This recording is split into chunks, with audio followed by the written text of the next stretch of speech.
الحمدللہ والصلاة والسلام علی رسول اللہ۔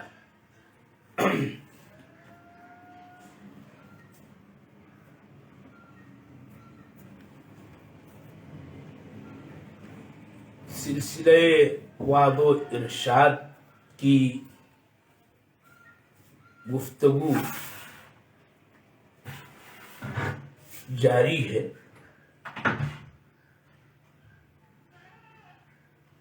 آج میں اس درس میں آپ کو دعا سے متعلق یہ بات بتانا چاہتا ہوں کہ دعا تو اللہ تعالی بندے کی سنتا ہے، قبول کرتا ہے۔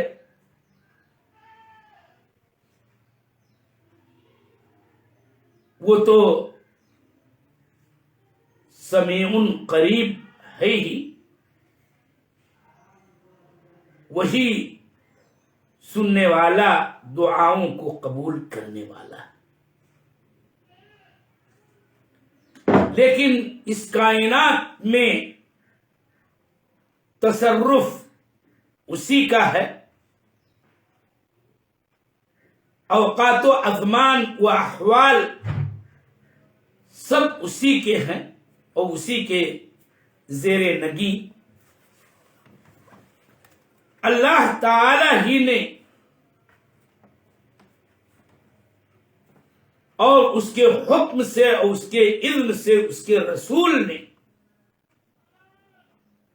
ہمیں یہ تعلیم دی ہے اور یہ بتایا ہے کہ دعاؤں کی قبولیت کے کچھ خاص اوقات، کچھ خاص احوال ہیں۔ اللہ تعالی سے بندہ جب ان اوقات میں، ان حالات میں دعا کرتا ہے تو اللہ تعالی اس کی دعا کو رد نہیں کرتا، اور اسی کو کہا جاتا ہے کہ دعا کی قبولیت کے کچھ خاص اوقات ہیں۔ ہماری ایک بندے مسلم کے ناطے یہ ذمہ داری بنتی ہے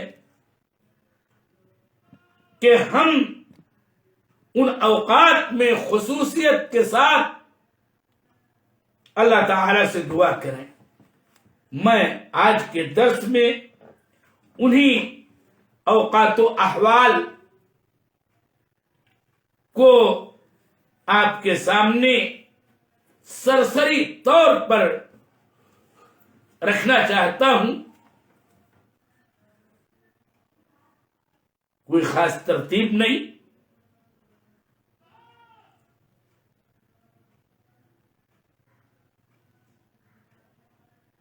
نمبر 1، آپ جانیں کہ سال میں رمضان المبارک کے آخری عشرہ کی ایک رات قدر کی رات کہلاتی ہے۔ بڑی ہی فضیلت مآب رات، برکات و فیوض سے معمور رات۔ کتاب و سنت میں اہمیت و فضیلت کا بیان ہے۔ اس رات میں اللہ تعالی سے اگر کوئی بندہ دعا کرتا ہے تو شرف غماں کی یہ خصوصیت ہے کہ اللہ تعالی اپنے بندے کی دعا کو اگر اس کے شروط کے ساتھ کو دعا کر رہا ہے تو اللہ تعالیٰ اس کی دعاؤں کو قبول کرتا اور سنتا ہے۔ تو یہ ساعتی اجابت میں سے ایک۔ اسی طرح سے عرفہ کا دن، کہ عرفہ کے دن سے بڑھ کر کوئی دن نہیں اس میں اللہ تعالی بندوں کو جہنم سے آزادی دیتا ہے. اللہ قریب ہوتا ہے. فرشتوں پر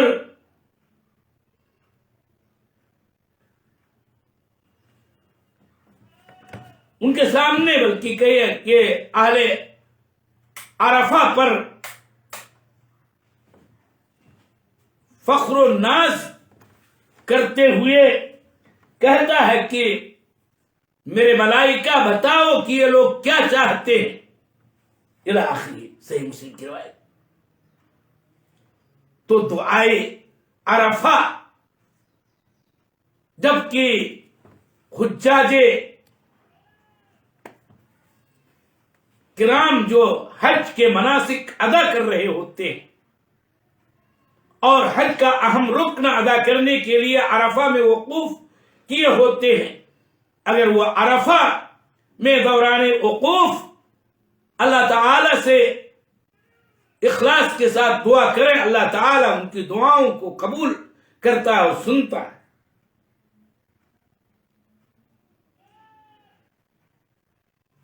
نمبر 3، جمعہ کا دن. مشہور حدیث کہ جمعہ کے دن میں ایک ایسی ساعت ہے کہ اگر کوئی بندہ اس میں نماز پڑھتا ہوا اللہ سے دعا کرتا ہوا اس ساعت کو پا لے تو اللہ تعالی جو کچھ وہ مانگتا ہے اس کو دے دیتا ہے، اس کو رد نہیں کرتا. تو یہ جمعہ کا دن اور اس کے اندر موجود وہ خاص ساعت جو تھوڑی سی معمولی مقدار کی گھڑی ہے، اللہ جل وعلا اس ساتھ میں کی جانے والی دعا کو رد نہیں کیا کرتا. بخاری مسلم کی روایت.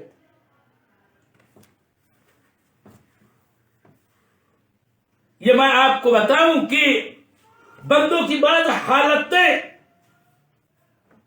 ایسی ہوتی ہے کہ اس حالت میں اگر اللہ تعالی سے دعا کرتا ہے تو یہ زیادہ امید والی بات ہوتی ہے کہ اللہ تعالی اس کی دعا کو قبول فرما لے گا. ان حالتوں میں سے ایک حالت سجدے کی. جب بندہ نماز پڑھتے ہوئے خواہ فریضہ ہو یا نافلہ سجدے میں ہوتا ہے تو سجدے کی حالت وہ عظیم الشان رتبے والی حالت ہے کہ بندہ اس میں اپنے رب جل وعلا سے قریب ہوتا ہے.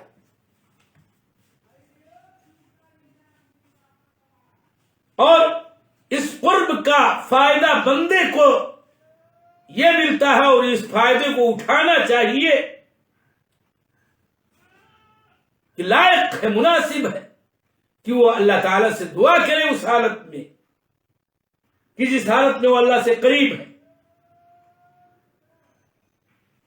کہ اس کی دعا قبول کی جائے گی. لہذا خوب دعائیں سجدوں کی حالت میں کرنی چاہیے کہ یہ سجدے کی حالت اجابت دعا کی گھڑیوں میں سے ایک ہے. جیسا کہ حدیث میں ابو ہریرہ رضی اللہ تعالی عنہ سے مروی ہے کہ اقرب ما یکون العبد من ربہ وهو ساجد.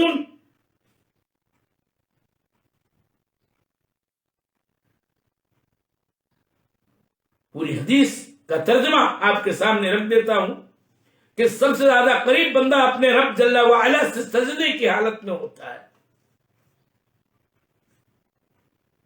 چنانچہ لائق ہے کہ اس کی دعا قبول کی جائے. سو خوب دعائیں کرو، دعا میں اجتہاد سے کام لو. مسلم کے الفاظ. ایک اور وقت ہے دعا کی قبولیت کے اوقات میں سے اور وہ اذان ہوتے وقت سے لے کر کے اقامت تک. سہل بن سعد ساعدی کی روایت ہے کہ 2 گھڑیاں ایسی ہیں کہ جس میں آسمان کے دروازے کھول دیے جاتے ہیں اور اس میں سے ایک وہ ہے کہ جب نماز کے لیے اذان دی جاتی ہے، اور دوسری حالت ہے کہ جب جہاد کی صف بندی ہوا کرتی ہے تو اذان جب مؤذن دیتا ہے اسی وقت سے لے کر کے اقامت تک کے درمیان کا جو وقفہ ہوتا ہے، اور جس کے متعلق شریعت میں ارشاد و رہنمائی موجود ہے کہ کتنا وقت اور کتنا وقفہ انتظار کا ہونا چاہیے، تو اس وقفے میں اگر بندہ اللہ سے دعا کرتا ہے تو اللہ تعالیٰ اس کی دعا سنتا، قبول کرتا ہے، اس دعا کو ٹھکراتا نہیں، جیسا کہ حدیث کے الفاظ ہیں لا يرد الدعاء بین الاذان والاقامہ، موطا کی روایت کہ دعا اذان و اقامت کے دوران نہیں ٹھکرائی جاتی ہے، نہیں رد کی جاتی ہے۔ اسی طرح سے احوال و مقامات میں سے ایک حالت وہ ہے بندے کی جب امام والضالین کہتا ہے اور سب کو آمین کہنی ہے، آمین کہتے وقت بھی کی جانے والی دعا اللہ تعالی سنتا ہے، جیسا کہ حدیث میں اس کا ذکر ہے۔ اسی طرح سے قبولیت دعا کے اوقات میں سے ایک مشہور اور اہم ترین وقت ہے رات کا آخری تہائی حصہ۔ رات کے آخری حصے میں اللہ تعالی بندوں کی دعاؤں کو اگر وہ دعا کرتے ہوئے اس ساتھ میں پائے جائیں تو اللہ تعالیٰ ان کی دعاؤں کو قبول کرتا ہے۔ اس سلسلے میں آپ کو ابو ہریرہ سے مروی وہ حدیث سنا رہا ہوں جو مشہور حدیث ہے کہ جس کا ترجمہ یہ ہے کہ ہمارا رب تبارک و تعالی ہر رات آسمان دنیا پہ نزول فرماتا ہے، جب کہ رات کا آخری تہائی باقی رہتا ہے اللہ خود ندا دیتا ہے کہ ہے کوئی مغفرت طلب کرنے والا کہ میں اس کے گناہوں کی مغفرت کر دوں، ہے کوئی مانگنے والا کہ میں اس کی مانگ پوری کر دوں، ہے کوئی دعا کرنے والا کہ اس کی دعا کو سن لوں۔ حدیث سے واضح ہے کہ یہ رات کا حصہ دعاؤں کی قبولیت کا ہے، یہ ساعات اجابت میں سے ایک ہے، اور اس سے ہمیں آپ کو سب کو فائدہ اٹھانا چاہیے۔ اسی طرح سے روزہ افطار کرتے وقت بھی صائم کی دعا اللہ تعالی قبول کرتا ہے، لا يرد دعاء الصائم عند فطره۔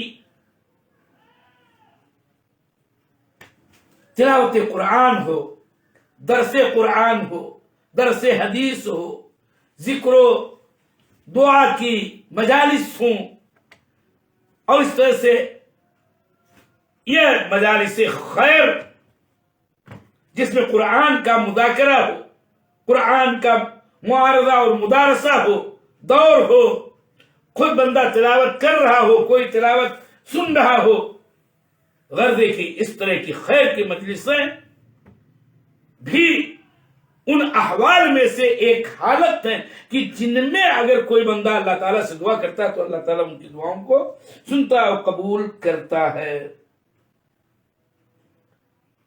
اسی طرح سے زمزم پیتے وقت،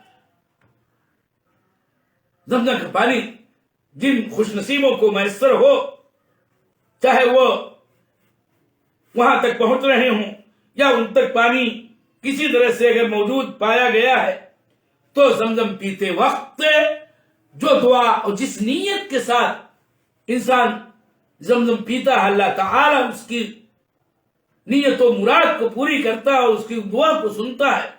مشہور حدیث سے زمزم لما شرب لہ۔ اسی طرح سے ایک اور حالت ہے کہ بارش جب بالخصوص اس کے اولین قطرے گر رہے ہوں تو آدمی جائے اپنے بعض اعضاء کے حصے کو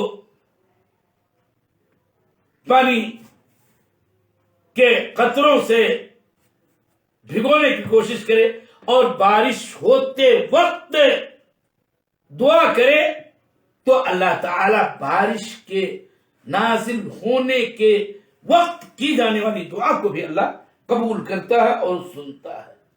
اسی طرح سے طیور میں سے ایک ہے جس کو دیکا مرغ کہتے ہیں۔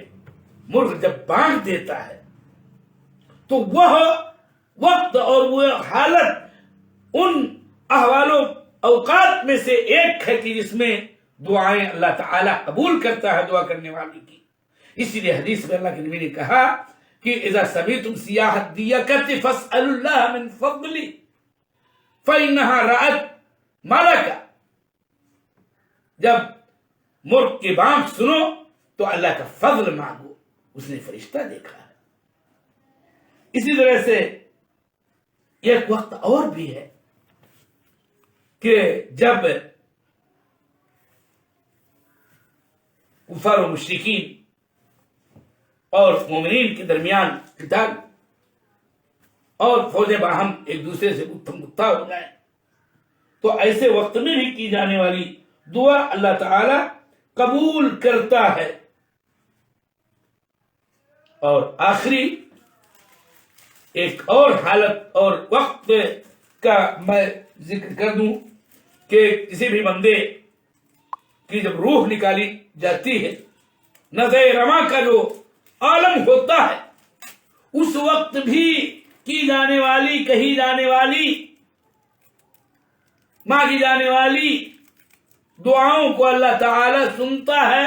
یہ قبولیت کی گھڑی ہوتی ہے، جیسا کہ حدیث کے اندر آیا ہے کہ آپ نے کہا تھا ایک صحابی کی موت کے وقت کہ اچھی بات کہو کہ فرشتے ان باتوں پر جو تم کہہ رہے ہو آمین کہتے ہیں۔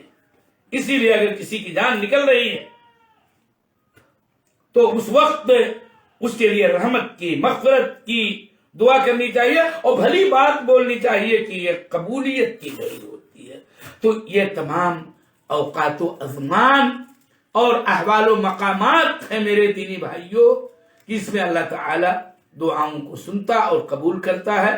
ہمیں ان سے مستفیض ہونا چاہیے اور خوب خوب دعائیں ان گھڑیوں میں کرنی چاہیے۔ اللہ سب کو توفیق دے۔ وصلی اللہ علی نبینا وسلم۔